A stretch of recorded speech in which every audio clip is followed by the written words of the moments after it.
Welcome to our channel moody Pahadi. हमारे channel moody पहाड़ी में आपका स्वागत है। आज हम बात करने जा रहे हैं कैंची धाम के बारे में। कैंची धाम नैनीताल, उत्तराखंड में स्थित शांति और भक्ति की आभा वाला एक आध्यात्मिक स्थान है। इस स्थान की स्थापना आध्यात्मिक गुरु नियम करोली बाबा द्वारा की गई थी। आज यह तीर्थ और ध्यान का स्थान बन गया है। नीम करोली बाबा को समर्पित यह आश्रम हर कोने से साधकों और भक्तों को आकर्षित करता है और सांत्वना प्रदान करता है।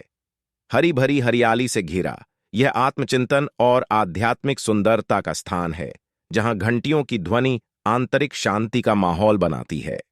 कैंची धाम इन दिनों सबसे ज्यादा चर्चित आध्यात्मिक केंद्रों में से एक है। नियम करोली बाबा एक प्रसिद्ध आध्यात्मिक गुरु और भगवान हनुमान के बहुत बड़े भक्त थे।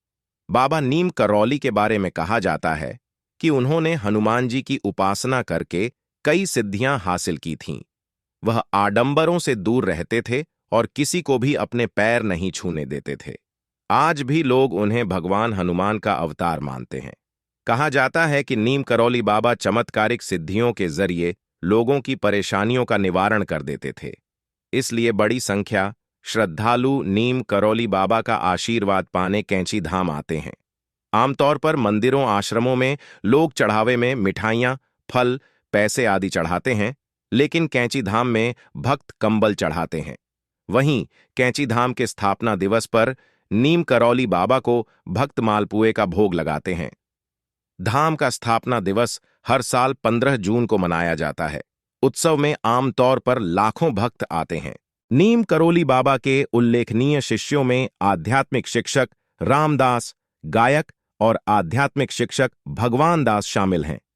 कुछ महत्वपूर्ण व्यक्तित्व जैसे एप्पल कंप्यूटर, लैपटॉप और एप्पल आईफोन बनाने वाली कंपनी के मालिक स्टीव जॉब्स, हॉलीवुड अभिनेत्री Julia Roberts, Facebook owner Mark Zuckerberg, Larry Page inaugural executive director of Google eBay के सह संस्थापक Jeffrey Skoll, famous cricketer Virat Kohli and his wife Anushka Sharma. वह पूरे उत्तरी भारत में बड़े पैमाने पर घूमते रहे। इस दौरान उन्हें कई नामों से जाना गया, जिनमें शामिल हैं लक्ष्मण दास, हांडी वाला बाबा, तिकोनिया वाला बाबा और तलैया बाबा के नाम से जाना जाने लगा। वृंदावन में स्थानीय निवासी उन्हें चमत्कारी बाबा के नाम से संबोधित करते थे। अधिकतर लोग उन्हें आज भी महाराज जी कहते हैं। नीम करौली बाबा की मधुमेह कोमा में जाने के बाद 11 सितंबर 1973 को भारत के एक अस्पताल में मृत्यु हो गई। वह रात की ट्रेन से आगरा से नैनीताल के पास कैंची धाम लौट रहे थे। मथुरा में सीने में दर्द के कारण उनको अस्पताल के आपातकालीन कक्ष में ले गए। अस्पताल में डॉक्टर ने उन्हें इंजेक्शन दिया और उनके चेहरे पर ऑक्सीजन मास्क लगा दिया। अस्पताल के कर्मचारियों ने कहा कि वह मधुमेह कोमा में थे, लेकिन उनकी नाड़ी ठीक थी। महाराज जी उठे और अपने चेहरे से ऑक्सीजन मास्क और बांग से रक्तचाप मापने वाला बैंड खींच लिया और कहा, बेकार, बेकार। महाराज जी ने गंगा जल मांगा। फिर उन्होंने कई बार दोहराया, जया जगदीश हरे। हर बार स्वर कम होता जा रहा था। उनका चेहरा बहुत शांत हो गया और दर्द के सभी लक्षण गायब हो गए। वह मृत थे। उनकी समाधि वृंदावन आश्रम के मंदिर परिसर में बनाई गई, जिसमें उनकी कुछ निजी चीजें भी हैं। उनकी कोई जीवनी नहीं हो सकती। तथ्य कम हैं, कहानियां बहुत हैं। ऐसा लगता है कि उन्हें भारत के कई हिस्सों में अलग अलग नामों से जाना जाता है, जो वर्षों से प्रकट और गायब हो गए हैं। जैसा कि उन्होंने कहा, वह कोई नहीं थे। उन्होंने कोई प्रवचन नहीं दिया। सबसे संक्षिप्त सरल कहानियां ही उनकी शिक्षाएं थीं।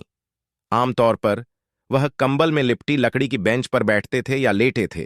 कभी कभी वह मौन बैठे रहते थे, किसी अन्य दुनिया में लीन रहते थे, जिसका हम अनुसरण नहीं कर सकते थे, लेकिन आनंद और शांति हम पर बरसती थी। वह जो था, वह उसके अनुभव, उसकी उपस्थिति के अमृत, उसकी अनुपस्थिति की समग्रता से अधिक कुछ नहीं था, जो अब उनके कंबल की तरह हमें ढक रहा है।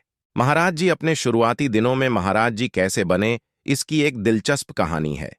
एक दिन बाबा बिना टिकट के ट्रेन में चढ़ गए और कंडक्टर ने ट्रेन रोकने का फैसला किया और फर्रुखाबाद जिले उत्तर प्रदेश के नीम करोली गांव में नीम करोली बाबा को ट्रेन से उतार दिया।